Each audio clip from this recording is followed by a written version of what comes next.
అమ్మ పడిపోయింది. తమ్ముడు అక్కడెక్కడికో తీసుకొని వెళ్ళిపోయారు. చెల్లేమో వెళ్ళినందుకు దాన్నేమో తన్నేశారు. ఫోన్ తీసుకొని ఇసిరేశారు. చెల్లేమో ఏంటి పేక పట్టుకొని పైకి ఇలా ఎత్తేసారు. ఏమైనా అయితే అసలు మనుషులేనా అసలు? ఒక్క ఓటు కోసమా? ఓటు అనేది ఎవరిష్టం వాళ్ళది. నచ్చిన వాళ్ళకి వేస్తాం, వాళ్ళకెందుకు? మళ్ళీ ఫ్యామిలీ మ్యాటర్ అంట. ఫ్యామిలీ మ్యాటర్ వాళ్ళు మరి మా ఇంట్లో వాళ్ళు, మరి మా చుట్టాలు, మరి నేను మరి మా ఫ్యామిలీ వాళ్ళు, అందుకని చెప్పేసి వాళ్ళతో గొడవలు ఆడతాం. వాళ్ళకి మాకు అసలు సంబంధమే లేదు. ఎప్పుడో మొహాలు చూసుకుంటూ ఉదయం లెగుస్తాం. మా పని మాది, మా హడావిడి మాది, అంతే.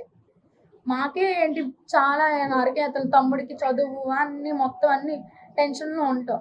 వాళ్ళ గురించి మాకెందుకు అసలు? ఫ్యామిలీ మ్యాటర్ అని చెప్పేసి అక్కడ సిఏ గారి దగ్గర మాట్లాడించారంట. 5th రౌండ్ పోలీస్ స్టేషన్ అంత వరస్ట్ ఇంకెక్కడ ఉండదు. దరిద్రగొట్టు పోలీస్ స్టేషన్ ఏమైనా ఉంది అంటే వైజాగ్లోని 5th రౌండ్ పోలీస్ స్టేషన్. చెత్త పోలీస్ స్టేషన్. పోలీసులు మరీ దారుణంగా ఉన్నారు అక్కడ. ఎవరు డబ్బులు ఇస్తే వాడు మాట మాట్లాడేస్తాడు. నీదే 1,00,000 నువ్వు చేతిలో పెట్టావు, నువ్వు 1,00,000 రూపాయలు ఇవ్వమ్మా అని అడిగారు. 1,00,000 రూపాయలు ఇస్తే నేను ఇప్పుడు వెంటనే నా వైపు మాట్లాడతారు. అంత చెత్త. మరి మాకు చివరి ఇంట్లో చాలా రౌడీతో ఆడపడిపోయినారు. మమ్మల్ని అసలు బతకనే ఉండలేదు. సొంత ఇల్లే కానీ మమ్మల్ని ఉండలేదు నా ఊర్లోని. ఎందుకు ఉండకూడదో తెలియట్లేదు. అడిగినందుకు కూడా తగ్గుతారండి. మేము ఎందుకు బర్మా క్యాంపులు ఉండకూడదు అంటే మీరు ఉండకూడదు, మీరు అన్నింటికి వాదా ఇస్తారు.